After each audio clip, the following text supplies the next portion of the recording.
Explain shaded ring method to overcome chattering. So, due to the chattering, the making and breaking of the context which causes the sparking at the context and hence damages it. So, to avoid chattering, one of the simple method is a shading ring method. Flux setup in the core due to the current flowing through the coil is divided into two parts. Some phase displacement such that the resultant force remains always positive and more than the restraining force produced by the spring. So in this type of arrangement is the simplest arrangement from which we have inspired is the single phase induction motor. Single phase induction motor is not a self-starting one, so to make it self-starting we have to divide the flux into two halves in such a way that the flux remains always positive and the torque remains in a unidirectional and motor runs in one direction only.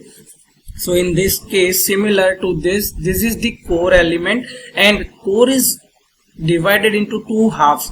One is shaded part and one is unshaded portion. So the flux passing through it is flowing in this direction and completing this path. So this is the 2/3 of the total flux and this is 1/3 of the flux. So the resultant flux is always positive and always higher than the flux produced by the spring restraining torque or the restraining force.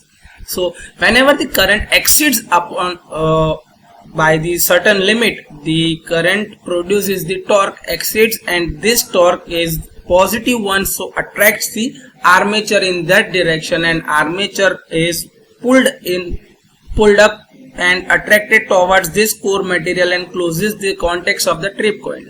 So chattering of the contact is thus prevented. Actually, out of the two halves, one flux is produced in the shaded part and the other is in the unshaded part. Major part of the core comes under the shading ring in order to achieve the positive value of the force in all the conditions that I have already explained.